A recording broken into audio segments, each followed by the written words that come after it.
ಮಹಾಭಾರತದ ಮಹಾಸಂಗ್ರಾಮದಲ್ಲಿ ಕೌರವರ ಪಾಂಡವರ ಸಮಸ್ತ ಸೈನ್ಯಗಳು ಜಮಾವಣೆಯಾಗಿ ಶ್ರೀಕೃಷ್ಣ ಪಾಂಚಜನ್ಯವನ್ನು ಊದಿದಾಗ ಎರಡೂ ಸೈನ್ಯಗಳು ಅಪ್ಪಳಿಸುವ ಬದಲು ಸವ್ಯಸಾಚಿಯಲ್ಲಿ ಭಯಭೀತಿ ಆವರಿಸಿತು. ಬಾಂಧವ್ಯದ ಅನುಕಂಪಗಳು ಉಂಟಾಗಿ ವಿಮನಸ್ಕನಾದಾಗ ಶ್ರೀಕೃಷ್ಣ ಭಗವದ್ಗೀತೆಯನ್ನು ಉಪದೇಶಿಸಿದ. ಗೀತೋಪದೇಶದ ಸಾರ ಸಂದೇಶಗಳು ಅರ್ಥವಾಗದವರಿಗೆ DVG ಮಂಕುತಿಮ್ಮನ ಕಗ್ಗವನ್ನು ರಚಿಸಿ ಕನ್ನಡದಲ್ಲಿ ಸರಳ ಭಗವದ್ಗೀತೆಯನ್ನು ಒದಗಿಸಿದರು. 945 ಪದ್ಯಗಳಿರುವ ಕಗ್ಗಕ್ಕೆ ಈಗ ಕೈಪಿಡಿಯೊಂದು ಪ್ರಕಟವಾಗಿದೆ. ಇದರ ಕರ್ತೃ ಶ್ರೀ DR ವೆಂಕಟರಮಣನ್. 1958ರಿಂದ DVGಯವರ ಶಿಷ್ಯರಾಗಿದ್ದು ಗೋಖಲೆ ಸಾರ್ವಜನಿಕ ವಿಚಾರ ಸಂಸ್ಥೆಯಲ್ಲಿ ಸಕ್ರಿಯವಾಗಿ ತೊಡಗಿಸಿಕೊಂಡು DVGಯವರ ಬಗ್ಗೆ ಅನೇಕ ಕೃತಿಗಳನ್ನು ಅನೇಕ ಅನುವಾದಗಳನ್ನು ಮಾಡಿದ್ದಾರೆ. ಶಿವರಾಮ ಕಾರಂತ ಪ್ರಶಸ್ತಿಯನ್ನು ಕೂಡ ಪಡೆದಿದ್ದಾರೆ. ಈ ದಿನ ಶ್ರೀ DR ವೆಂಕಟರಮಣನ್ ಅವರನ್ನು ಭೇಟಿ ಮಾಡುವ ಮೂಲಕ DVGಯವರನ್ನು ಮತ್ತೊಮ್ಮೆ ನೆನಪಿಸಿಕೊಳ್ಳೋಣ.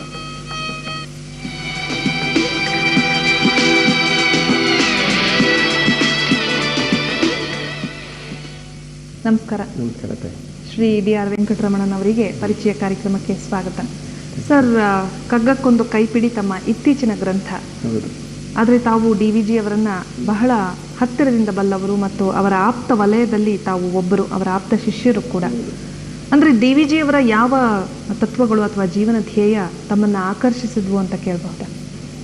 DVGಯವರು ನನ್ನನ್ನು ಆಕರ್ಷಿಸಿದ್ದು ಹೇಗೆ ಅಂದರೆ, ನನಗೆ ಮೊದಲಿಂದಲೂ ಈ ಜೀವನಕ್ಕೆ ಅರ್ಥ ಏನು, ಇದಕ್ಕೆ ಗುರಿ ಏನು ಅಂತ ತಿಳಿದುಕೊಳ್ಳತಕ್ಕಂಥ ಒಂದು ಕ್ಯೂರಿಯಾಸಿಟಿ ಇತ್ತು.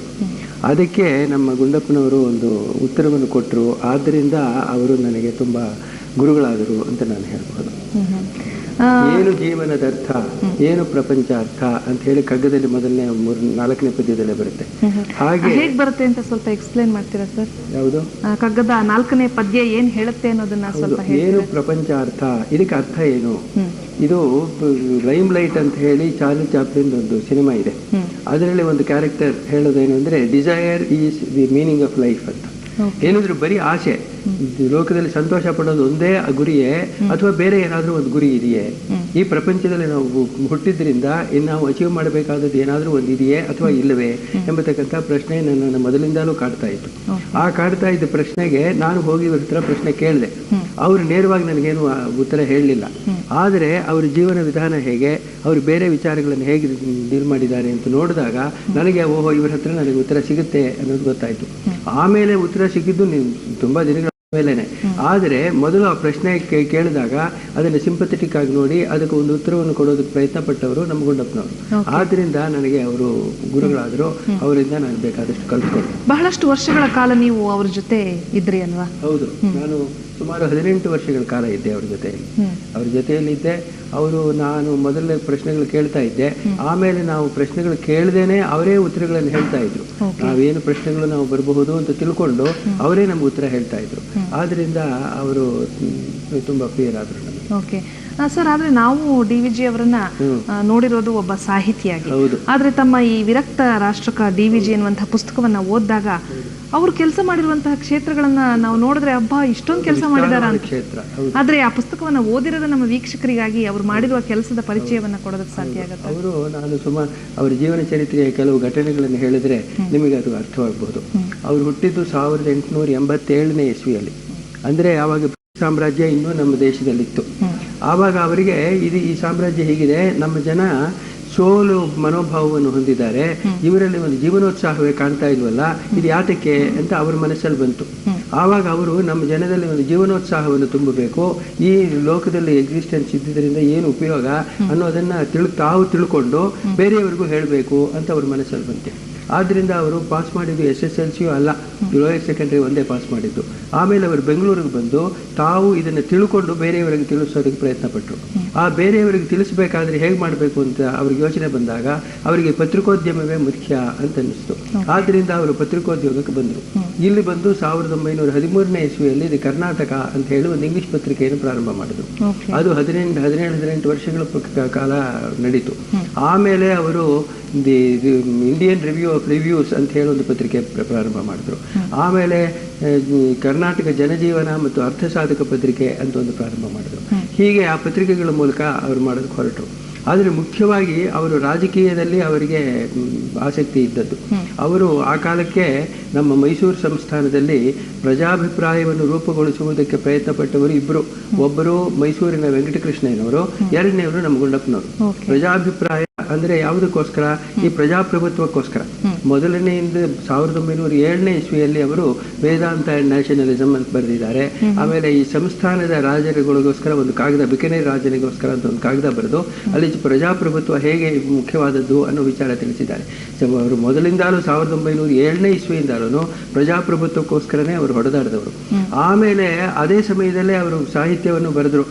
ಅದು ಮೊದಲನೇದಾಗಿ ವಸಂತ ಕುಸುಮಾಂಜಲಿ ಅಂತ ಒಂದು ಬಂತು, ಅದಾದ್ಮೇಲೆ ನಿವೇದನ ಅಂತ ಒಂದು ಬಂತು. ಅದಕ್ಕೆ ಮೊದಲು ಜನರಲ್ಲಿ ತಿಳುವಳಿಕೆ ಹುಟ್ಟಿಸಬೇಕು ಅಂತ ಹೇಳಿ ಅವರು ಸುಮತಿ ಗ್ರಂಥಮಾಲಾ ಅಂತ ಹೇಳಿ ಒಂದನ್ನು ಪ್ರಾರಂಭ ಮಾಡಿದ್ರು.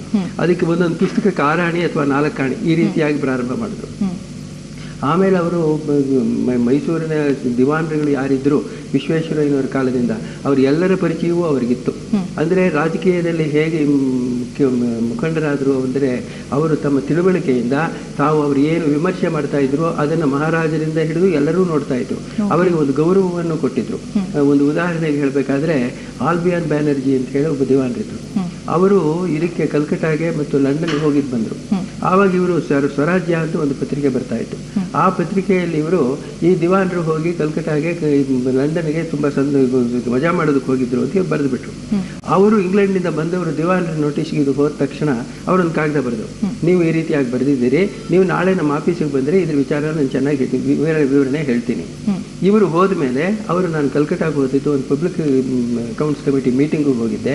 ಲಂಡನ್ಗೆ ನಾವು ಸಾಮ್ರಾಜ್ಯದಕ್ಕೆ ಒಂದು ಕಪ್ಪ ಕೊಡಬೇಕು, ಆ ಕಪ್ಪ ಕಮ್ಮಿ ಮಾಡಿಸೋದಕ್ಕೋಸ್ಕರ ಹೋಗಿದ್ದೇ ಹೊರತು ಯಾವ ಇದಕ್ಕೂ ಅಲ್ಲ ಅಂತ ಹೇಳಿದ ಮೇಲೆ ಇವರು ಅದನ್ನು ಒಪ್ಕೊಂಡು ತಿರುಗಿ ಹೇಳುದು ಅಂತ ಇಟ್ಕೊಳ್ಳಿ. ಹಾಗೆ ಆ ಕಾಲದಿಂದ ಎಲ್ಲರೂ ವಿಶ್ವೇಶ್ವರಯ್ಯನವರು, ಆಲ್ಬಿಯಾನ್ ಬ್ಯಾನರ್ಜಿಯನವರು, ಕಾಂತರಾಜ ಅರಸನವರು ಇವರೆಲ್ಲ ಆದಮೇಲೆ ಮಿರ್ಜಾ ಇಸ್ಮಾಯಿಲ್ ಬಂದರು. ಮಿರ್ಜಾ ಇಸ್ಮಾಯಿಲ್ ಅವರು ದಿವಾನರಾಗಿದ್ದ ಕಾಲದಲ್ಲೂ ಅವರು ಸ್ನೇಹಿತರಾಗಿದ್ದರೂ ಸಹ ಗುಂಡಪ್ಪನವರು ಅವರನ್ನ ಟೀಕೆಗೆ ವಿಮರ್ಶೆಗೆ ಒಳಪಡಿಸ್ತಾಲೇ ಇದ್ದರು. ಜನಕ್ಕೆ ಸೌಖ್ಯ ಹೇಗೆ, ಜನದಲ್ಲಿ ಏನು ತೊಂದರೆ ಇದೆ, ಇದರ ವಿಚಾರದಲ್ಲಿ ಅವರು ಲೆಜಿಸ್ಲೇಟಿವ್ ಕೌನ್ಸಿಲಲ್ಲಿ ಭಾಷಣಗಳನ್ನು ಮಾಡಿ ಸರ್ಕಾರದ ಗಮನಕ್ಕೆ ತರ್ತಾ ಇದ್ರು. ಅಂದ್ರೆ ಈ ರೀತಿ ಬುದ್ಧಿಜೀವಿಗಳು ಇಂತಹ ಒಂದು ರಾಜಕೀಯ ವಲಯವೇ ಆಗ್ಲಿ ಅಥವಾ ಜನರ ಸಾಮಾನ್ಯರ ಸಮಸ್ಯೆಗಳೇ ಇರ್ಲಿ ಅದರಲ್ಲಿ ಸಕ್ರಿಯವಾಗಿ ಪಾಲ್ಗೊಳ್ಳೋದು ಆಗಿನ ಕಾಲದಲ್ಲೂ ಇಂತಹ ವ್ಯಕ್ತಿಗಳಿಂದ ನಡೀತಾ ಇತ್ತು ಅಂತ ಹೇಳಿ. ಹೌದು, ಆಗಿನ ಕಾಲದಲ್ಲೂ ನಡೀತಾ ಇತ್ತು. ನಾನು ಆಗಲೇ ಹೇಳಿದ ಹಾಗೆ ಪಬ್ಲಿಕ್ ಒಪಿನಿಯನ್ ಅಂದರೆ ಜನದ ಒಂದು ಅಭಿಪ್ರಾಯ ಏನು ಅನ್ನೋದು ರೂಪುಗೊಳ್ಳುವುದಕ್ಕೆ ಇವರು ಸಹಾಯ ಮಾಡ್ತಾ ಇದ್ರು. ನಿಮ್ಮಲ್ಲಿ ಏನು ತೊಂದರೆ ಇದೆ ಅದನ್ನೆಲ್ಲ ನೀವು ಒಟ್ಟಾಗಿ ಸೇರಿಕೊಂಡು ನೀವು ಹೇಳಿ, ನಾವು ಸರ್ಕಾರಕ್ಕೆ ಹೇಳ್ತೀವಿ. ಆ ರೀತಿಯಾಗಿ ವೆಂಕಟಕೃಷ್ಣಯ್ಯನವರು ಆ ಕೆಲಸ ಮಾಡಿದ್ರು, ಬೆಂಗಳೂರಿನಲ್ಲಿ ಗುಂಡಪ್ಪನವರು ಆ ಕೆಲಸ ಮಾಡಿದ್ರು. ಶಿವಮೊಗ್ಗದಲ್ಲಿ, ಚಿತ್ರದುರ್ಗದಲ್ಲಿ, ಕೋಲಾರದಲ್ಲಿ, ತುಮಕೂರಿನಲ್ಲಿ ಈ ಡಿಸ್ಟ್ರಿಕ್ಟ್ ಪ್ಲೇಸಸ್ ಅಲ್ಲೆಲ್ಲ ಅವರು ಜನ ಕೂಡ ಹಾಕಿ ಇವರು ನೀವು ಒಟ್ಟಾಗಿ ಸೇರಿ ಈ ರೀತಿಯಾಗಿ ಕೆಲಸ ಮಾಡಿ ಅಂತ ಹೇಳಿದವರಲ್ಲಿ ನಮ್ಮ ಗುಂಡಪ್ಪನವರು, ವೆಂಕಟಕೃಷ್ಣರವರು ಇಬ್ಬರು ಮೊದಲಿಗರು. ಆ ಕಾಲದಲ್ಲಿ ಗೋಖಲೆ ಸತ್ತೋದ ಸಮಯದಲ್ಲಿ ಒಂದು ಎಲ್ಲ ಕಡೆಯೂ ಮೀಟಿಂಗ್ಗಳನ್ನ, ಸಭೆಗಳನ್ನು ನಡೆಸಿ ಆ ಈ ಪ್ರಜಾಭಿಪ್ರಾಯವನ್ನು ರೂಪುಗೊಳ್ಳುವುದಕ್ಕೆ ತುಂಬ ಸಹಾಯ ಮಾಡಿದರು. ಅವರು ಲೆಜಿಸ್ಲೇಟಿವ್ ಕೌನ್ಸಿಲಲ್ಲಿ ಯಾವ ಪ್ರಶ್ನೆಯನ್ನು ಕುರಿತು ಮಾತನಾಡಿದ್ರು ಸಮಗ್ರವಾಗಿ ಆ ಪ್ರಶ್ನೆ ಎಲ್ಲಿ ಎಷ್ಟು ವಿಸ್ತಾರವಾದದ್ದು, ಎಷ್ಟು ಆಳವಾದದ್ದು, ಸರ್ಕಾರ ಎಲ್ಲಿ ಕೆಲಸ ಮಾಡಿಲ್ಲ ಅನ್ನೋ ವಿಚಾರವನ್ನು ಚೆನ್ನಾಗಿ ಹೇಳ್ತಾ ಇದ್ರು. ಅವರು ಹೇಳಿದ ಮಾತುಗಳನ್ನು ಅನುಸರಿಸಿ ಬೇರೆ ಸದಸ್ಯರು ಮಾತನಾಡ್ತಾ ಇದ್ರೆ ಹೊರತು ಬೇರೆ ಸದಸ್ಯರು ಒರಿಜಿನಲ್ ಕಾಂಟ್ರಿಬ್ಯೂಷನ್ ಏನು ಇರ್ತಾ ಇರಲಿಲ್ಲ ಅಂತಲೇ ಹೇಳ್ಬೋದು ಆ ಕಾಲಕ್ಕೆ. ಸರ್, ಗೋಖಲೆ ಸಾರ್ವಜನಿಕ ಸಂಸ್ಥೆಯ ಚಟುವಟಿಕೆಗಳು ತಾವು ಈಗ ಬಹಳಷ್ಟು ಅದರಲ್ಲಿ ಇನ್ವಾಲ್ವ್ ಆಗಿದ್ರೆ, ಆ ಕಾಲದಿಂದಲೇ ಆರಂಭ ಆದಂತಹ ಸಂಸ್ಥೆ ಚಟುವಟಿಕೆ ಅದರ ವಿಚಾರ ಒಂದು 4 ಮಾತು ಹೇಳಬೇಕು. ನಾವು 1915ನೇ ಇಸ್ವಿಯಲ್ಲಿ ಗೋಖಲೆಯವರು ತೀರು ಹೋದದ್ದು. ಆ ಕಾಲಕ್ಕೆ ನಮ್ಮ ಗುಂಡಪ್ಪನವರಿಗೆ ಇನ್ನೂ ಗೋಖಲೆಯವರ ವಿಚಾರದಲ್ಲಿ ಅಷ್ಟು ಭಕ್ತಿ ಅಥವಾ ವಿಶ್ವಾಸ ಇರಲಿಲ್ಲ.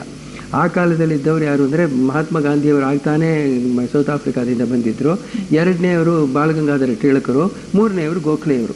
ಈ 3 ಜನದಲ್ಲಿ ಇವರಿಗೆ ಮೊದಲನೇ ಒಲವು ಇದ್ದಿದ್ದು ಬಾಲಗಂಗಾಧರ ತಿಲಕರ ವಿಚಾರದಲ್ಲಿ. ಆದರೆ ಇವರಿಗೆ ತಿಲಕರ ವಿಚಾರ ಅದು ರೆವಲ್ಯೂಷನರಿ, ಅದಕ್ಕೇನು ಹೇಳೋದು, ಆದರೆ ಅವರಿಗೆ ಸಮಾಧಾನಕರವಾದ ಮಾರ್ಗದಲ್ಲಿ ಒಲವು ಇತ್ತು. ಯಾರಿಗೆ? ನಮ್ಮ ಗುಂಡಪ್ಪನವ್ರಿಗೆ. ಆವಾಗ 1915ನೇ ಇಸ್ವಿಯಲ್ಲಿ ಇವರು ಗೋಖಲೆಯವರು ಸತ್ತೋದಾಗ ಮಹಾತ್ಮ ಗಾಂಧಿಯವರು ಮದ್ರಾಸಿಗೆ ಬಂದವರು ಈ ಊರಿಗೆ ಬಂದರು. ಆವಾಗ ಅವರೊಂದೇ ಇಲ್ಲಿ ನಮ್ಮ ಗೋಖಲೆ ಇನ್ಸ್ಟಿಟ್ಯೂಟಲ್ಲಿ ಗೋಖಲೆಯವರ ಒಂದು ದೊಡ್ಡ ಚಿತ್ರ ಇದೆ. ಆ ಭಾವಚಿತ್ರವನ್ನು ಅನಾವರಣ ಮಾಡಿದವರು ಮಹಾತ್ಮ ಗಾಂಧಿಯವರು. ಆವಾಗ ಅವರು ಒಂದು ಕಡೆ ಮಾತಾಡ್ತಾ ದೇಶ ಸೇವೆ ಯಾರು ಮಾಡಬೇಕು ಅಂತಿದ್ದಾರೋ ಅವರು ರಾಜಕೀಯದಲ್ಲಿ ಪ್ರವೇಶ ಮಾಡಬೇಕು ಅಂತ ಹೇಳಿದ್ರು ಒಂದು ಮಾತು. ಆಮೇಲೆ ಪಬ್ಲಿಕ್ ಲೈಫ್ ಮಸ್ಟ್ ಬಿ ಸ್ಪಿರಿಚುವಲೈಸ್ಡ್ ಎಂಬ ಒಂದು ಮಾತನ್ನು ಹೇಳಿದ್ರು. ಈ ಮಾತು ನಮ್ಮ ಗುಂಡಪ್ಪನವ್ರ ಮನಸ್ಸಿನ ಒಳಗೆ ಹೋಯಿತು. ಆ ಮನಸ್ಸಿಗೆ ಹೋಗಿ ಅವರು ತಪಸ್ಸೆ ಮಾಡಿದ್ರು ಅಂತ ಹೇಳ್ಬೋದು 15ನೇ ಇಸ್ವಿಯಿಂದ 16ನೇ ಇಸ್ವಿವರೆಗೆ. ಆಮೇಲೆ ಅದು ಮನಸ್ಸಿನೊಳಗೆ ಇಳಿದ ಮೇಲೆ ಅವರು ನಾನು ಗೋಖಲೆಯನ್ನೇ ಗುರುವಾಗಿ ಸ್ವೀಕಾರ ಮಾಡಬೇಕು ಅಂತ ತಿಳ್ಕೊಂಡು ಅವರು ಕರ್ನಾಟಕ ಅಂತ ಹೇಳಿ ಪತ್ರಿಕೆ ನಡೆಸ್ತಾ ಇದ್ರಲ್ಲ, ಅದ್ರ ಮೇಲೆ ಪಬ್ಲಿಕ್ ಲೈಫ್ ಮಸ್ಟ್ ಬಿ ಸ್ಪಿರಿಚುವಲೈಸ್ಡ್ ಅಂತ ಬರೆಸ್ಕೊಂಡ್ರು. ಅದೇ ಅವರ ಧ್ಯೇಯವಾಕ್ಯವಾಯಿತು. ಹೀಗೆ ಮೊದಲ ಧ್ಯೇಯವಾಕ್ಯ ಅವರಿಗೆ ಪಬ್ಲಿಕ್ ಲೈಫ್ ಮಸ್ಟ್ ಬಿ ಸ್ಪಿರಿಚುವಲೈಸ್ಡ್ ಅಂತದ್ದು 1916ನೇ ಇಸ್ವಿಯಿಂದಲೂ ಬಂತು. ಅದನ್ನೇ ವಾಕ್ಯವಾಗಿ ಇಟ್ಕೊಂಡು ಮುಂದೆ ಆಮೇಲೆ 15ನೇ ಇಸ್ವಿಯಲ್ಲೇ ಅವರು ಒಂದು ಅಸೋಸಿಯೇಷನ್ ಅಥವಾ ಒಂದು ಸಂಘ ಕಟ್ಟಬೇಕು ಅಂತ ಯೋಚನೆ ಮಾಡಿದ್ರು. ಆದರೂ ಅದಾಗಲಿಲ್ಲ ಆವಾಗ ಗೋಖಲೆಯವರ ಹೆಸರಲ್ಲಿ. ಮುಂದೆ ಒಂದು 2-3 ಸಲ ಅವರು ಪ್ರಯತ್ನ ಪಟ್ಟರು. ಆಮೇಲೆ 1951ನೇ ಇಸ್ವಿಯಲ್ಲಿ ಮೈಸೂರು ದೇಶದಲ್ಲಿ ಎಲೆಕ್ಷನ್ ಎಲ್ಲ ಆಯಿತು. ಆವಾಗ ಈ ಲೆಜಿಸ್ಲೇಚರ್ ಇರ್ತಕ್ಕಂಥ ಸದಸ್ಯರಿಗೆ ಒಂದು ತರಬೇತಿ ಕೊಡಬೇಕು, ಅವರು ಲೆಜಿಸ್ಲೇಚರಲ್ಲಿ ಹೇಗೆ ನಡ್ಕೋಬೇಕು, ಏನೇನು ವಿಷಯಗಳಲ್ಲಿ ಬರುತ್ತೆ, ಅದರ ವಿಚಾರ ಹೇಗೆ ಯೋಚನೆ ಮಾಡಬೇಕು ಅನ್ನೋದಕ್ಕೆ ಒಂದು ತರಬೇತಿ ಏರ್ಪಾಡು ಮಾಡಿದ್ರು. ಅದು ಇಲ್ಲಿ ನ್ಯಾಷನಲ್ ಕಾಲೇಜಲ್ಲಿ ನಡೀತು. ಅಲ್ಲಿ ಆವಾಗ ಗೋಖಲೆ ಸಾರ್ವಜನಿಕ ವಿಚಾರ ಸಂಸ್ಥೆಯ ವಿಚಾರ ಅಲ್ಲಿ ಬಂತು. ಆವಾಗ ಪ್ರಾರಂಭ ಮಾಡಿದವರು ತಿರುಗಿ ಅದು ಮುಚ್ಚೋಯ್ತು ಲೆಕ್ಚರ್ಸ್ ಎಲ್ಲ ಆದಮೇಲೆ.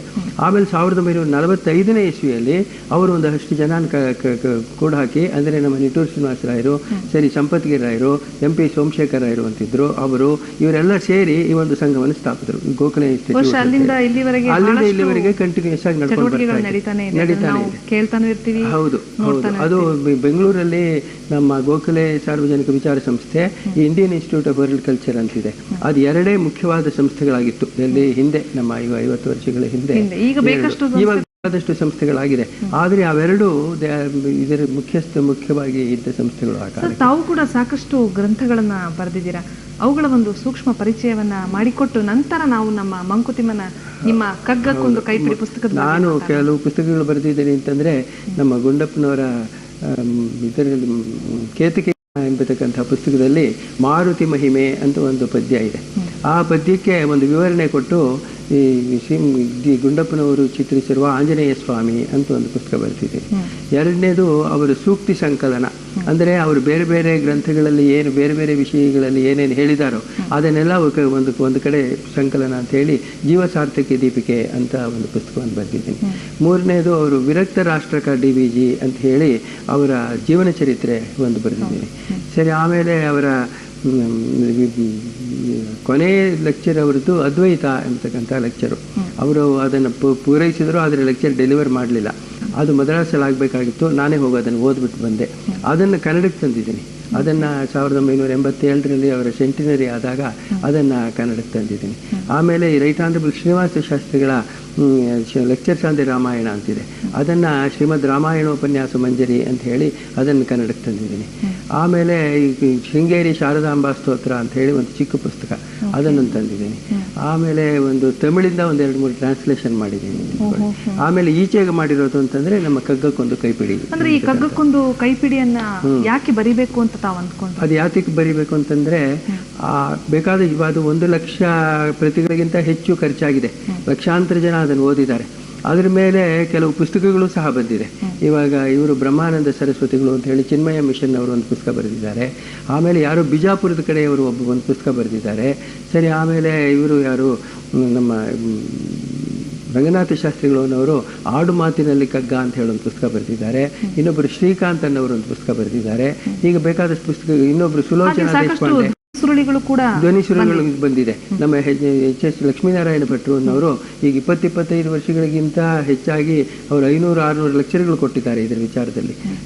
ಡಾಕ್ಟರ್ ರಾಜ್ಕುಮಾರ್ ಅವರದ್ದು ಒಂದು ಧ್ವನಿ ಸುರುಳಿ ಇದೆ. ಹೀಗೆ ಬೇಕಾದಷ್ಟು ಇದ್ರೂ ಇದರ ಸರಿಯಾದ ತಾತ್ಪರ್ಯ ಏನು ಅನ್ನೋದು ಸರಿಯಾಗಿ ಹೇಳಿಲ್ಲ ಅಂತ ನನ್ನ ಮನಸ್ಸಿಗೆ ಬಂತು. ಅದು ನನ್ನ ಅಭಿಪ್ರಾಯ ಇರಬಹುದು, ಬೇರೆಯವರ ಅಭಿಪ್ರಾಯ ಇರಬಹುದು. ಆದರೆ ಅದನ್ನು ಸರಿಯಾಗಿ ಹೇಳಬೇಕು. ಆದರೆ ಅದಕ್ಕೆ ದಾರಿ ಯಾವುದು ಅಂತಂದರೆ, ನಾವು ಹೇಳ್ತಕ್ಕಂಥ ಇಂಟರ್ಪ್ರಿಟೇಷನ್ ಅಲ್ಲ, ಅದು ಗುಂಡಪ್ಪನವರು ಬೇರೆ ಗ್ರಂಥಗಳಲ್ಲಿ ಪ್ರತಿಯೊಂದು ಪದಕ್ಕೂ ವಿವರಣೆ ಸಿಗುತ್ತೆ. ಆದ್ರಿಂದ ಆ ವಿವರಣೆಯನ್ನು ಇಟ್ಕೊಂಡು ಇದಕ್ಕೊಂದು ವಿವರಣೆ ಬರೆಯೋಣ ಅಂತ ನನ್ನ ಮನಸ್ಸಿಗೆ ಬಂತು. ಅಂದ್ರೆ ಎಷ್ಟು ವರ್ಷಗಳ ಕಾಲ ಇದು ನಾನು ಹೆಚ್ಚು ಮೊದಲಿಂದ ಗುಂಡಪ್ಪನವರ ಗ್ರಂಥಗಳನ್ನು ಓದ್ಕೊಂಡಿದ್ನಲ್ಲ, ಆದ್ರಿಂದ ಈ ಪದ್ಯವನ್ನು ಓದ್ಕೊಂಡಿದ್ದೆ. ನಾನು ಇಲ್ಲಿ ನಮ್ಮ GVK ರಾವ್ ಅಂತ ಹೇಳಿ ಕರ್ನಾಟಕ ಸಂಘದ ಕರ್ನಾಟಕ ಸರ್ಕಾರದ ಮುಖ್ಯ ಕಾರ್ಯದರ್ಶಿಯಾಗಿದ್ದರು. ಅವರ ಮನೆಯಲ್ಲಿ ಹೋಗಿ 1.5 ವರ್ಷ ಇದ್ರ ಮೇಲೆ ಪಾಠ ಹೇಳಿದೆ ನಾನು. ಆ ಸಮಯದಲ್ಲಿ ನನಗೆ ಇದನ್ನು ಆಳವಾಗಿ ಇನ್ನು ಚೆನ್ನಾಗಿ ಓದೋ ಆಪರ್ಚುನಿಟಿ ಸಿಕ್ತು.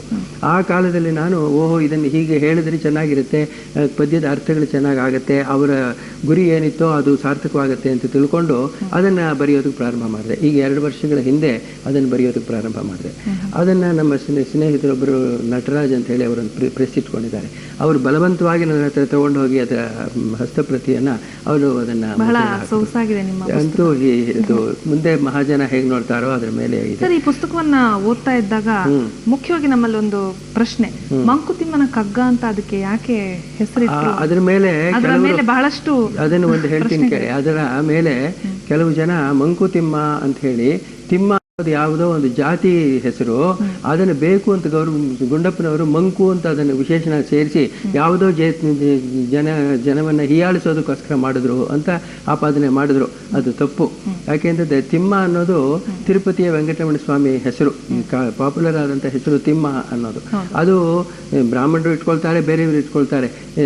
ವಿಜಯನಗರ ಸಾಮ್ರಾಜ್ಯದ ಮುಖ್ಯಮಂತ್ರಿ ಆಗಿದ್ದವನು ತಿಮ್ಮರಸು ಅಂತ ಹೇಳಿ, ಇಲ್ಲಿ ಗರಣಿ ತಿಮ್ಮಣ್ಣಾಚಾರ್ಯರು ಅಂತಿದ್ರು. ನಮ್ಮಲ್ಲಿ ಮುಳಿಯ ತಿಮ್ಮಪ್ಪಯ್ಯನವರೇ ಇದ್ರಲ್ಲ ಸೌತ್ ಕನ್ನಡದಲ್ಲಿ ಮಹಾವಿದ್ವಾಂಸರವರು. ಈ ತಿಮ್ಮ ಅನ್ನೋ ಹೆಸರು ಎಲ್ಲಾ ಜನವೂ ಇಟ್ಕೊಳ್ತಾರೆ, ಅದರಿಂದ ಆ ರೀತಿ ಹೇಳೋದು ತಪ್ಪು.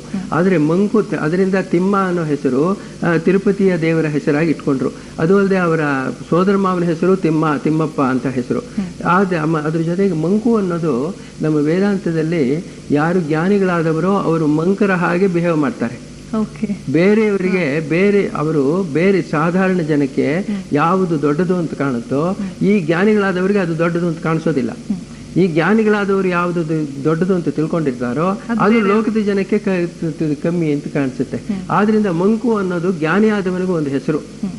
ಆದ್ರಿಂದ ಮಂಕುತಿಮ್ಮ ಅಂತಂದ್ರೆ ಇಲ್ಲಿ ಜ್ಞಾನಿ ಆದವನು ಅಂತ ಆ ಅರ್ಥ ನಾವು ಇಟ್ಕೋಬೇಕು. ಕಗ್ಗ ಅನ್ನೋದಕ್ಕೆ ನಮ್ಮ ಎಂ ಚಿದಾನಂದ ಮೂರ್ತಿಗಳು ಒಂದು ಅರ್ಥ ಹೇಳಿದ್ದಾರೆ. ಖಡ್ಗ ಅನ್ನೋದ್ರಿಂದ ಬಂದದ್ದು.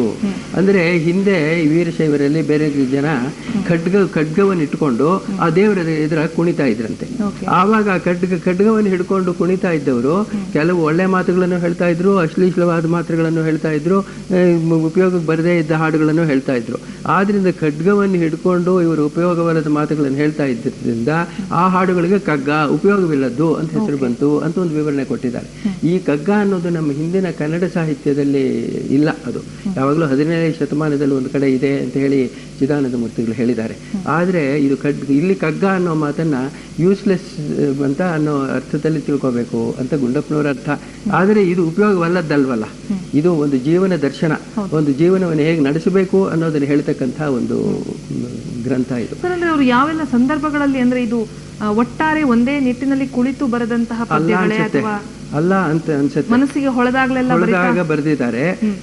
ಅವ್ರ ಮನಸ್ಸಲ್ಲಿ ಏನಿತ್ತು ಅನ್ನೋದನ್ನ ಅವರ ಕಗ್ಗದ 3ನೇ ಪದ್ಯದಲ್ಲಿ ಹೇಳಿದೆ.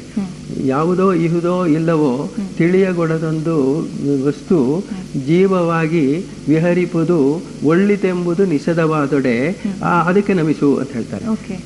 ಏನು ಅಂತಂದ್ರೆ ಇಹುದೋ ಇಲ್ಲವೋ ಗೊತ್ತಿಲ್ಲ, ಅದರ ವಿಚಾರದಲ್ಲಿ ನಮಗೇನು ಗೊತ್ತಿಲ್ಲ, ಅದು ಜೀವ ಅಂತ ಬಂದಿದೆ ಅಂತ ಇದೆ, ಅದನ್ನು ನಿಷದವಾದ ಅದು ನಿಶ್ಚಯವಾದರೆ ಅದಕ್ಕೆ ನಮಸ್ಕಾರ ಮಾಡು. ಅಂದ್ರೆ ಮೊದಲನೇ ಪದ್ಯ ಏನು ಸಂದೇಹದಿಂದ ಶುರುವಾಗುತ್ತೆ. ಇಲ್ಲಿ ನಮ್ಮ ಕಾವ್ಯಗಳಲ್ಲೆಲ್ಲ ಮೊದಲು ದೇವರಿಗೆ ನಮಸ್ಕಾರ ಮಾಡ್ತಾರೆ. ನನ್ನ ನಾಲಿಗೆಯಲ್ಲಿ ನೀನೇ ಸುಳಿ, ನೀನೇ ಬಂದು ನಮಗೆಲ್ಲರೂ ಆನಂದವನ್ನು ಕೊಡು ಹೀಗೆ ಹೇಳ್ತಾರೆ. ಇಲ್ಲಿ ಈ 3 ಪದ್ಯಗಳಲ್ಲಿ ಪೂರ್ತಿ ಸಂದೇಹ. ಇದು ನಿಷದವಾದಡೆ, ಇದು ನಿಶ್ಚಯವಾದರೆ ಹೇಳು ಅಂತ. ಈ ನಿಶ್ಚಯವಾದರೆ ನಮಸ್ಕಾರ ಮಾಡುವಂತ ಒಂದು ಸಂದೇಹ ಕೊಟ್ಟುಬಿಟ್ರೆ ಈ ಗ್ರಂಥದ ಉಪಯೋಗ ಏನು? ನಮಗಿರೋ ಸಂದೇಹ ನಿಮಗೂ ಇದೆ ಅಂತ ಹೇಳಿದಾಗಾಯ್ತು. ಆದರೆ ಕೊನೆಯ ಪದ್ಯದಲ್ಲಿ ಅಂದ್ರೆ 944ನೇ ಪದ್ಯದಲ್ಲಿ ಬ್ರಹ್ಮನ್ ಇಹನ್ ಎಂಬ ಭಾವನೆಯಲ್ಲಿ ನೆಮ್ಮದಿಯ ಪಡೆ ಜಗ ಅಂತ ಹೇಳ್ತಾರೆ. ಬ್ರಹ್ಮನ್ ಇಹನ್, ಒಬ್ಬ ಬ್ರಹ್ಮ ಅಂತ ಒಂದಿದೆ ಅಂತ ನೆಮ್ಮದಿಯನ್ನು ಪಡೆಯಲಿ, ಅದರಿಂದ ಸಂತೋಷ ಪಡಲಿ ಅಂತ ಹೇಳ್ತಾರೆ. ಅಂದ್ರೆ ಏನಾಯ್ತು, ಮೊದಲು ಯಾವುದು ಸಂದೇಹವಾಗಿತ್ತೋ ಅದು ಕೊನೆಯಲ್ಲಿ ನಿಶ್ಚಯವಾಯಿತು.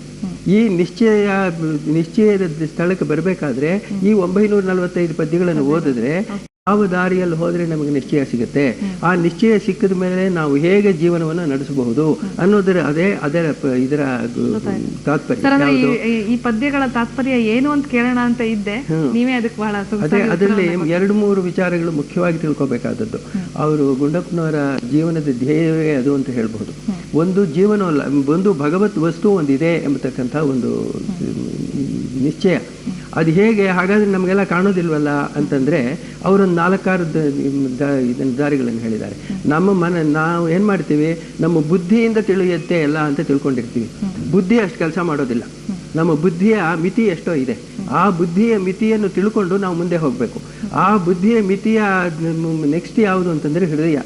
ಹೃದಯಕ್ಕೆ ನಾವು ಹೃದಯದ ಕೆಲಸದಿಂದ ನಮ್ಗೆ ಎಷ್ಟೋ ವಿಚಾರ ತಿಳಿಯುತ್ತೆ. ನಾವು ಇನ್ನೊಬ್ಬರ ವಿಚಾರದಲ್ಲಿ ಪ್ರೀತಿ ತೋರಿಸ್ತೀವಿ, ಅದಕ್ಕೆ ನಮ್ಮ ಬುದ್ಧಿ ಜಸ್ಟಿಫಿಕೇಶನ್ ಕೊಡೋದಕ್ಕೆ ಸಾಧ್ಯವಿಲ್ಲ. ಎಷ್ಟೋ ವಿಚಾರದಲ್ಲಿ ನಮ್ಮ ಹೃದಯ ಕೆಲಸ ಮಾಡುತ್ತಲ್ಲಿ, ಆ ಹೃದಯಕ್ಕೆ ಇಂಪಾರ್ಟೆನ್ಸ್ ಕೊಡಬೇಕು ಅಂತ ಒಂದು ಹೇಳಿದ್ದಾರೆ. ಎರಡನೇ ವಿಚಾರ ಏನು ಅಂತಂದ್ರೆ, ನಾವು ಎಷ್ಟೋ ವಿಚಾರಗಳಲ್ಲಿ ಪೂರ್ತಿ ನಾವು ಮೊದಲೇ ತಿಳ್ಕೊಂಡ್ಬಿಡೋದಕ್ಕಾಗೋದಿಲ್ಲ. ಅದಕ್ಕೆ ಮೊದಲೇನು ಮಾಡಬೇಕು ಅಂತಂದ್ರೆ ಇದು ಇದೆ ಅಂತ ತಿಳ್ಕೊಳ್ಳೋಣ. ಸಪೋಸ್ ಆಕ್ಸಿಯಮ್ ಅಂತ ಹೇಳ್ತಾರೆ.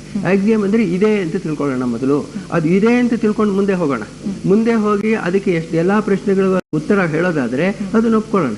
ಆ ಆಕ್ಸಿಯಮ್ ಸರಿಯಾಗಿಲ್ಲ ಅನ್ನೋದಾದ್ರೆ ಮುಂದೆ ನಮ್ಮ ಪ್ರಶ್ನೆಗಳಿಗೆ ಆನ್ಸರ್ ಸಿಗೋದಿಲ್ಲ. ಆವಾಗ ಅದನ್ನ ತಳ್ಳ ಹಾಕಬಹುದು. ಆ ರೀತಿಯಾಗಿ ಇದನ್ನ ಹೈಪಾಥಿಸಿಸ್, ದಿ ಗ್ರೇಟ್ ಹೈಪಾಥಿಸಿಸ್ ಅಂತ ಕರೆದಿದ್ದಾರೆ.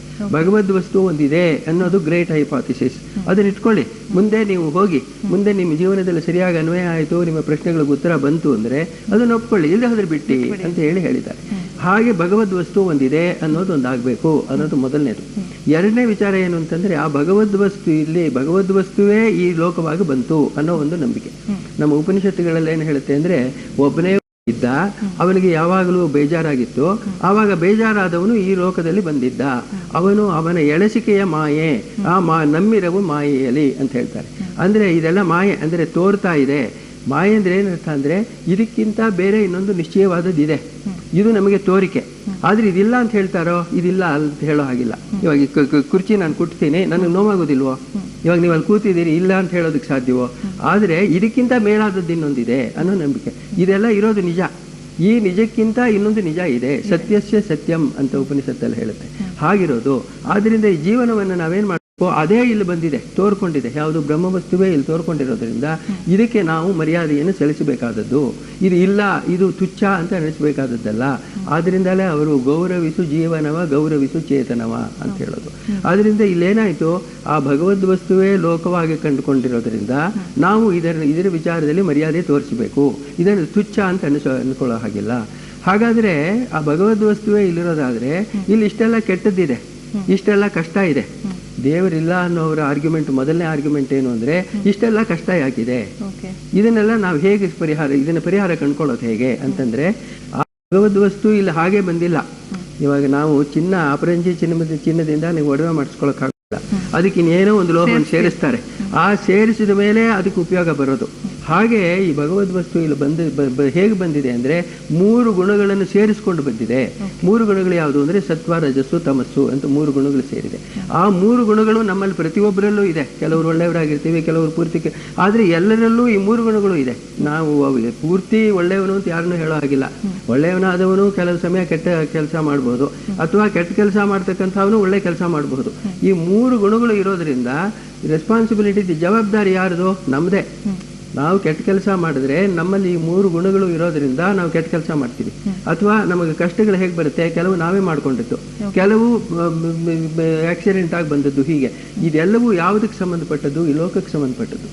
ಈ 3 ಗುಣಗಳ ಕಾರಣದಿಂದ ಇದೆ.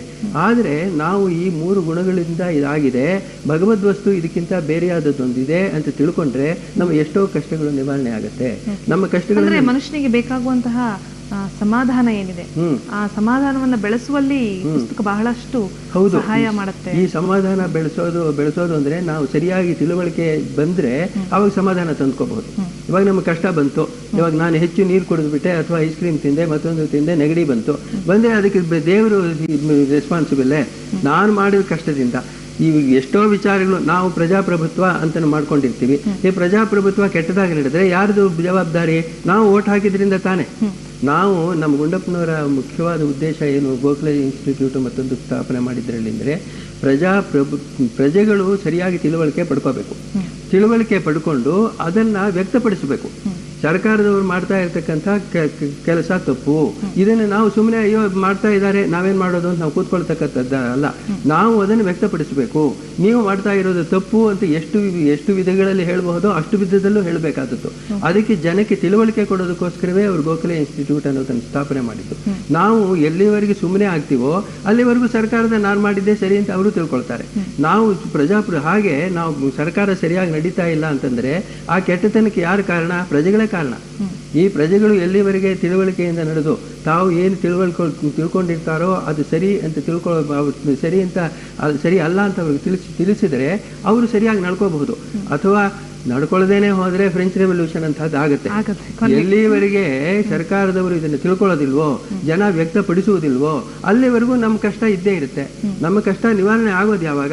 ನಾವು ಸರಿಯಾಗಿ ತಿಳುವಳಿಕೆ ಪಡ್ಕೊಂಡು ಅದನ್ನ ಯಾರು ಅಧಿಕಾರಿಗಳು ಮತ್ತೊಬ್ಬರು ಅವ್ರಿಗೆ ತಿಳಿಪಡಿಸುವಾಗ, ಅಲ್ಲಿವರೆಗೂ ಆಗೋದಿಲ್ಲ. ಹಾಗೆ ಈ ಕಷ್ಟ ಅರ್ಧ ನಾವು ಮಾಡ್ಕೊಳ್ಳೋದು, ಅರ್ಧ ಬೇರೆಯವರು ಮಾಡಿದ್ದು. ಇದನ್ನು ಸರಿಯಾಗಿ ತಿಳ್ಕೊಬೇಕಾದ್ರೆ ಈ ಕಗ್ಗ ನಮಗೆ ತುಂಬಾ ಸಹಾಯ ಮಾಡುತ್ತೆ ಅನ್ನೋದು. ಕಗ್ಗದ ಈ ಕೈಪಿಡಿಯಲ್ಲಿ ನಾನು ಕಂಡಂತೆ ಬಹಳಷ್ಟು ಕಡೆ ತಾವು ಆತ್ಮವಿಸ್ತರಣಾಭ್ಯಾಸ ಪದವನ್ನ ಬಳಸಿದ್ದೀರಾ. ಅಂದ್ರೆ ಇದು ಹೇಗೆ ಈ ಪುಸ್ತಕದಲ್ಲಿ ವ್ಯಕ್ತವಾಗಿದೆ? ಹೌದು, ಇದು ಆತ್ಮವಿಸ್ತರಣಾಭ್ಯಾಸ ಅನ್ನೋದನ್ನ ನಮ್ಮ ಗುಂಡಪ್ಪನವ್ರು 1907ನೇ ಇಸ್ವಿಯಿಂದಲೇ ಅವರು ಅದನ್ನ ಅರ್ಥ ಮಾಡ್ಕೊಂಡಿದ್ದು. ಅಂದ್ರೆ ನಮ್ಮ ಗುರಿ ಏನು ಅಂತ ಮೊದಲೇ ಕೇಳಿದೆ. ಈ ಗುರಿ ಎಲ್ಲೋ ಬೇರೆ ಯಾವುದೂ ಅಲ್ಲ. ಈ ಲೋಕದಲ್ಲಿ ಭಗವಂತ ಇಲ್ಲಿ ಬಂದಿದ್ದಾನೆ ತಾನು ಸಂತೋಷ ಪಡೋದಕ್ಕೆ ಅಂತ ಹೇಳಿದ್ನಲ್ಲ ಮೊದಲು. ಆ ಸಂತೋಷ ಪಡುವುದರಲ್ಲಿ ನಾವು ಪಾಲ್ಗೊಳ್ಳಬೇಕು. ಅವನು ಸಂತೋಷ ಪಡ್ತಾ ಇದ್ದಾನೆ ನಿಜ. ಆ ನಿಜ ಅಂಶದಲ್ಲಿ ನಾವು ಅಂದ್ರೆ ಇವಾಗ ನಾನು ಅಂತಂದ್ರೆ ಏನು ಅನ್ಕೊಳ್ತೇನೆ? ನನ್ನ ಲಾಭ, ನನ್ನ ನಷ್ಟ, ನನಗಾದಂಥ ಕಷ್ಟ, ಇದಿಷ್ಟನ್ನೇ ನಾನು ಅನ್ಕೊಳ್ತೀನಿ. ನಿಜವಾಗಿ ನನಗಾದ ಕಷ್ಟ ಯಾವ ಕಾರಣದಿಂದ? ಈ 3 ಗುಣಗಳ ಕಾರಣದಿಂದ. ನಿಜವಾಗಿ ಆ ಭಗವಂತನಿಗೆ ಆ ಕಷ್ಟ ಇಲ್ಲ. ಈ 3 ಗುಣಗಳ ಕಾರಣದಿಂದ ಇದಾಗಿದೆ. ಆದ್ರಿಂದ ಏನ್ ಮಾಡಬೇಕು? ನಾನು ನಾನು ನಾನು ಅನ್ನೋದನ್ನ ಆದಷ್ಟು ಕಮ್ಮಿ ಮಾಡ್ಕೋಬೇಕು. ನಾವು ಬೇರೆಯವರ ಜೊತೆಯಲ್ಲಿ ನಮ್ಮ ಕಷ್ಟ, ನಮ್ಮ ಸುಖ ಎಲ್ಲವನ್ನು ಹಂಚ್ಕೊಂಡಾಗ ನಮ್ಮ ವಿಸ್ತಾರ ಆಗುತ್ತೆ. ಅವಾಗ ನಾನು ನಾನು ಅನ್ನೋದು ಕಮ್ಮಿ ಆಗುತ್ತೆ. ಇವಾಗ ಅದಕ್ಕೆ ಅವರೇನು ಎರಡು ವಿಚಾರಗಳನ್ನು ಹೇಳಿದ್ದಾರೆ. ಒಂದು, ಈ ಯಜ್ಞ ಎಂಬತಕ್ಕಂಥ ವಿಚಾರ ಭಗವದ್ಗೀತೆಯಲ್ಲಿ ಬರುತ್ತೆ. ಅಂದ್ರೆ ಬೇರೆಯವರ ಜೊತೆಯಲ್ಲಿ ನಾವು ಹಂಚಿಕೊಂಡು ನಾವು ಏನು ಸಂತೋಷ ಪಡಬೇಕೋ ಅದನ್ನು ಅವ್ರ ಜೊತೆಯಲ್ಲಿ ಹಂಚ್ಕೋಬೇಕು. ನಾವು ಒಂದು ಸ್ವಲ್ಪ ತಿಂಡಿ ತಿನ್ಬೇಕು, ಬೇರೆಯವ್ರ ಜೊತೆಯಲ್ಲಿ ಹಂಚ್ಕೋಬೇಕು. ನಮ್ಮ ಕಷ್ಟ ಬಂತು, ಬೇರೆಯವ್ರ ಜೊತೆಯಲ್ಲಿ ಹಂಚ್ಕೋಬೇಕು. ಎರಡನೇದಾಗ ಅವರು ಇದನ್ನು ಅಭ್ಯಾಸ ಹೇಗೆ ಮಾಡಬೇಕು ಅಂತ ಹೇಳ್ತಾರೆ ಅಂದರೆ, ನಾನು ಪ್ರತಿಯೊಂದು ನಾನು ತಿನ್ನಬೇಕು ಅಂತ ಮೊದಲು ಬರುತ್ತೆ. ಅದು ನಮ್ಮ ಮನೆಯಲ್ಲಿ ನನ್ನ ಹೆಂಡತಿ ಮಕ್ಕಳು ಬಂದಾಗ ಅವ್ರಿಗೂ ಹೋಗುತ್ತೆ. ನಾನು ತಿನ್ನೋದ್ರಲ್ಲಿ ಅವ್ರಿಗೂ ಕೊಡಬೇಕು. ಸರಿ, ಆಮೇಲೆ ಏನಾಗುತ್ತೆ? ನಮ್ಮ ಸ್ನೇಹಿತರಿಗೂ ಕೊಡಬೇಕು ಅಂತಾಗುತ್ತೆ. ಹಾಗೆ ಆಮೇಲೆ ನಮ್ಮ ಬೀದಿಯವರಲ್ಲಿರೋವರೆಗೂ ನಮ್ಮ ಕಷ್ಟ ಸುಖ ಹಂಚ್ಕೋಬೇಕು. ಹೀಗೆ ನಮ್ಮ ಬೀದಿಯವರು, ಆಮೇಲೆ ನಮ್ಮ ಊರು, ಆಮೇಲೆ ನಮ್ಮ ದೇಶ, ಈ ರೀತಿಯಾಗಿ ನನ್ನ ಆತ್ಮ ಎಲ್ಲಿ ಎಷ್ಟೆಷ್ಟು ವಿಸ್ತಾರಗೊಳ್ಳುತ್ತೋ ಅಷ್ಟಷ್ಟು ನಾನು ಅನ್ನೋದು ಶಬ್ದ ಹೋಗುತ್ತೆ. ಅಷ್ಟಷ್ಟು ನಾನು ಅನ್ನೋದು ಕಮ್ಮಿ ಆಗುತ್ತೆ. ಇದೇ ಅವರು ಮೋಕ್ಷ ಅಂತ ಹೇಳೋದು. ನಮ್ಮ ಮೋಕ್ಷ ಅಂದರೆ ಯಾವುದು ಅಂದ್ರೆ ಯಾವುದೋ ಆಕಾಶದಲ್ಲಿದೆ, ಬೇರೆ ಕಡೆ ಇದೆ ಅಂತ ಹೇಳೋದಿಲ್ಲ. ಮನದ ಸಂಸ್ಥಿತಿಯೇ ಮೋಕ್ಷ ಅಂತ ಒಂದು ಕಡೆ ಹೇಳ್ತಾರೆ. ನಮ್ಮ ಮನಸ್ಸು ಎಷ್ಟು ವಿಸ್ತಾರಗೊಳ್ಳುತ್ತೋ ಅಷ್ಟಷ್ಟು ನಮಗೆ ಸಂತೋಷ ಆಗುತ್ತೆ. ಇನ್ನು ನಂದು ಒಬ್ಬಂದೇ ಕಷ್ಟ ಅಲ್ಲ, ಈ ಕಷ್ಟ ಎಲ್ಲರಿಗೂ ಬಂದಿರತಕ್ಕಂಥದ್ದು. ನನ್ನ ಆತ್ಮ ವಿಸ್ತಾರ ಆಗಬೇಕು ಅನ್ನತಕ್ಕಂಥದ್ದೇ ಅವರ ಮುಖ್ಯವಾದ. ಇಷ್ಟೊಂದು ಪದ್ಯಗಳನ್ನ ಇಷ್ಟೊಂದು ಆಳವಾಗಿ ಅರ್ಥ ಮಾಡ್ಕೊಂಡು ನೀವು ಬರೀತಾ ಬಂದ್ರಲ್ಲ, ಈ 945 ಪದ್ಯಗಳಲ್ಲಿ ತಮಗೆ ತುಂಬಾ ಮೆಚ್ಚುಗೆಯಾದಂತಹ ಒಂದು ಪದ್ಯವನ್ನ ಹೇಳೋದಕ್ಕೆ ಸಾಧ್ಯ ಆಗುತ್ತಾ? ಅದೇ ಗೌರವಿಸು ಜೀವನವ, ಗೌರವಿಸು ಚೇತನವ, ಇದು ಆರದೋ ಎಂದು ಭೇದವೆಣಿಸದಿರು ಹೋರ. ಅದೇ ಆ ರೀತಿಯಾಗಿ ಒಂದು ಪದ್ಯ ಬರುತ್ತೆ. ಅದು ಅವರ ಸಮ್ಮರಿ ಅಂತ ನನಗೆ ಅನ್ಕೊಂಡಿದ್ದೇನೆ. ಜೀವನ ಇಲ್ಲಿ ನಮ್ಮಲ್ಲಿರ್ತಕ್ಕಂಥ ಜೀವನ ಯಾರದ್ದೋ ಅಲ್ಲ, ಇದು ನಮಗೆ ಸೇರಿದ್ದೆ. ಇದು ಭಗವಂತ ಬಂದು ಇಲ್ಲಿ ಸಂತೋಷ ಪಡೋದಕ್ಕೋಸ್ಕರವಾಗಿ ಕಲ್ಪಿಸಿಕೊಂಡಿರ್ತಕ್ಕಂಥ ಸ್ಥಾನ ಇದು. ಆದ್ರಿಂದ ನಾವು ಇದನ್ನು ತುಚ್ಛ, ಇದು ಸಾಕು ಮಾಡೋ ಜನ್ಮ, ಈ ರೀತಿಯಾಗಿ ಹೇಳ್ತಕ್ಕಂಥದ್ದಲ್ಲ. ಇದು ಎಲ್ಲವೂ ಭಗವಂತನಿಗೆ ಸೇರಿದ್ದೆ. ಅವನು ಎಲ್ಲ ಕಡೆಯೂ ಇಲ್ಲಿದ್ದಾನೆ. ಆದ್ರಿಂದ ನಾವು ಅವನ ಇಲ್ಲಿದ್ದಾನೆ ಅಂತ ಗುರುತಿಸಬೇಕಾದ್ರೆ ಏನ್ ಮಾಡಬೇಕು? ನಾನು ಅನ್ನೋದು ನಾನು ಕಮ್ಮಿ ಮಾಡ್ಕೋಬೇಕು. ಆದ್ರಿಂದ ಗೌರವಿಸು ಜೀವನವ, ಗೌರವಿಸು ಚೇತನವ. ಆರದೋ ಇದು ಭೇದವೆಣಿಸಿದರು. ಇದು ನಂದಲ್ಲ, ಇದರ ಯಾರದೋ ಭಗವಂತಂದು ಅಂತ ತಿಳಿದಾಗ ಇದು ನಂದು ಅಂತ ಗೊತ್ತಾಗುತ್ತೆ. ಇದು ಯಾರದೋ ಅಂತಂದ್ರೆ ನಂದು ಅವಂದು ಬೇರೆ ಬೇರೆ ಅಂತ ನಾವು ತಿಳ್ಕೊಂಡಾಗ ಜಗಳಕ್ಕೆ ಕಾರಣ ಹೆಚ್ಚಾಗುತ್ತೆ. ಆದ್ರಿಂದ ಭೇದವೆಣಿಸಿದರು ಅಂತ ಹೇಳಿ. ಸರ್, ಕಗ್ಗವನ್ನ ಅರ್ಥ ಮಾಡ್ಕೊಳ್ಳೋಕೆ ಕಷ್ಟವಾದವರು ಈ ಕೈಪಿಡಿಯನ್ನ ಓದುವುದರ ಮೂಲಕ ಅದನ್ನ ಬಹಳ ಸುಲಭವಾಗಿ ಅರ್ಥ ಮಾಡ್ಕೋಬಹುದು ಅಂತ ನನ್ನ ನಂಬಿಕೆ. ಬಹಳ ಸೊಗಸಾಗಿದೆ ಈ ಪುಸ್ತಕ. ಇಲ್ಲಿ ಅರ್ಥವಾಗದೇ ಇರುವಂತಹ ಎಷ್ಟೋ ಕ್ಲಿಷ್ಟಕರವಾದ ವಿಚಾರಗಳನ್ನ ಬಹಳ ಅದು ಕ್ಲಿಷ್ಟ ಯಾಕಾಗತ್ತೆ ಅಂತಂದ್ರೆ, ಈ ಒಂದು ಇದು ಬರೀ ನೀತಿಯ ಗ್ರಂಥವಲ್ಲ. ಲೋಕದಲ್ಲಿ ಹೀಗೆ ನಡ್ಕೋಬೇಕು ಅಂತ ಹೇಳ್ತಕ್ಕಂಥದ್ದಲ್ಲ. ಇದಕ್ಕೆ ತತ್ವದ ತಳಹದಿ ಒಂದಿದೆ. ಆ ತತ್ವದ ತಳಹದಿಯನ್ನು ನಾವು ಸರಿಯಾಗಿ ತಿಳ್ಕೊಂಡ್ರೆ ಇನ್ನು ಬಾಕಿದೆಲ್ಲ ಇಟ್ ಫಾಲೋಸ್, ಅಂದರೆ ಅದು ತಾನಾಗೆ ಬರುತ್ತೆ. ಆದ್ರಿಂದ ಆ ನೀತಿಯನ್ನು ತತ್ವದ ತಳಹದಿಯ ಮೇಲೆ ಹಾಕಿರೋದ್ರಿಂದ ಆ ತತ್ವವನ್ನು ನಾವು ತಿಳ್ಕೋಬೇಕು. ಆ ತತ್ವವನ್ನು ತಿಳ್ಕೊಂಡಾಗ ನಮಗಿನ್ ಬಾಕಿದೆಲ್ಲ ಸುಲಭವಾಗುತ್ತೆ. ಅವರು ಪುಸ್ತಕ ಬರೆಯೋದಕ್ಕೆ ತಾವು ತೆಗೆದುಕೊಂಡಂತಹ ಸಮಯ ಒಂದು ಅದೇ ಹೇಳಿದ್ನಲ್ಲ, 2 ವರ್ಷ ಕಾಲ ಬರದೆ, ಅದಕ್ಕೆ ಹಿಂದೆ ಒಂದು 6 ವರ್ಷಗಳ ಕಾಲ ಇದ್ರ ವಿಚಾರ ಯೋಚನೆ ಮಾಡಿದ್ದೆ. ಆದ್ರಿಂದ ಅದನ್ನು ಬರೆಯೋದು ಸ್ವಲ್ಪ ಸುಲಭವಾಯಿತು ಅಂತ ನಾನು ಅನ್ಕೊಂಡಿದ್ದೆ. ಅಂದ್ರೆ ನಾವೆಲ್ಲರೂ ಈ ಕಗ್ಗವನ್ನ ಓದಲೇಬೇಕು ಅಂತ ಹೇಳ್ತೀವಿ. ಹೌದು, ಖಂಡಿತ ಓದಿದ್ರೆ ತುಂಬಾ ಒಳ್ಳೇದಾಗುತ್ತೆ. ಒಳ್ಳೇದು ಅಂತಂದ್ರೆ ನಮ್ಮ ಮನಸ್ಸಿನ ಸಂಸ್ಥಿತಿ ಚೆನ್ನಾಗಾಗುತ್ತೆ. ನಾವು ಈ ಕಷ್ಟ ಮತ್ತೊಂದು ಇದೆಲ್ಲ ಪಡ್ತೀವಿ.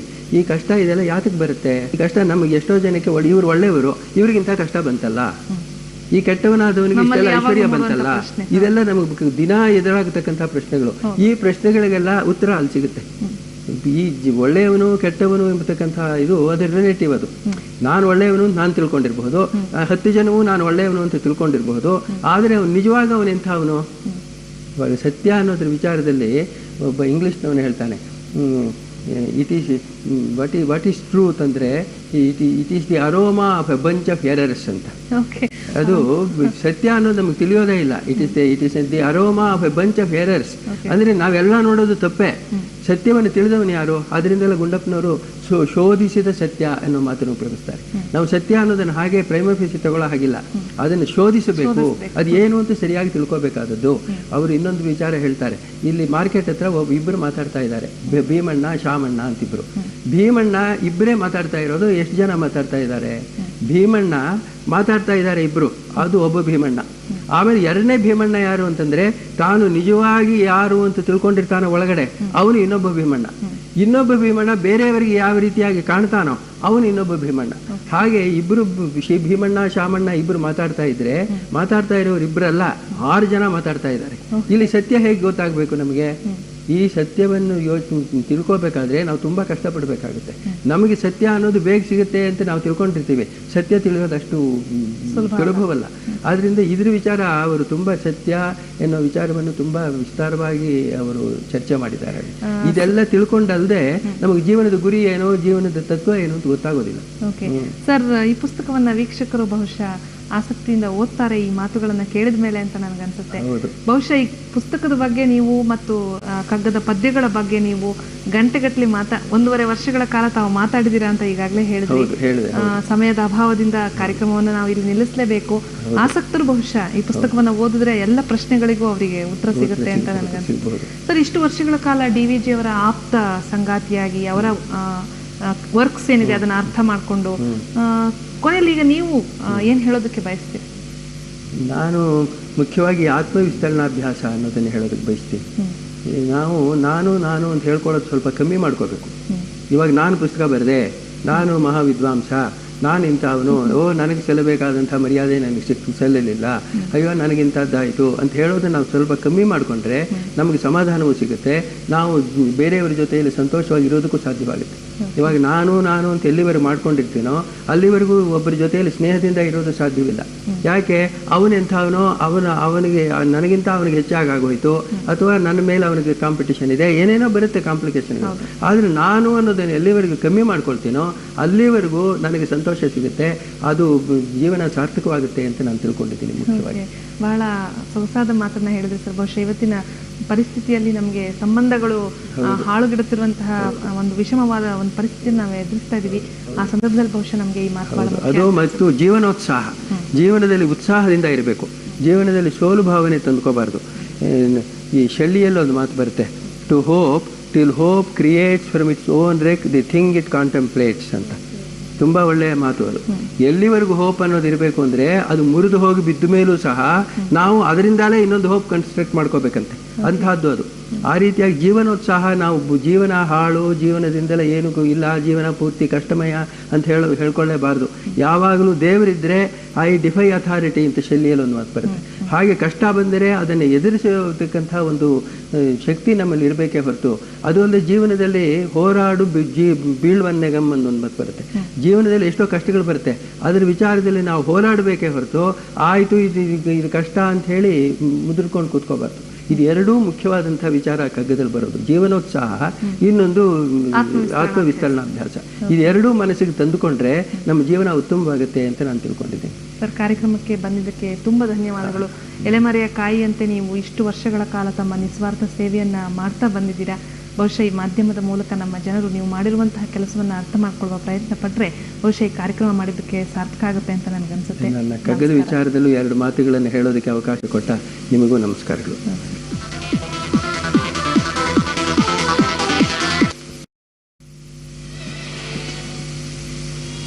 ಮಹಾಭಾರತದ ಮಹಾಸಂಗ್ರಾಮದಲ್ಲಿ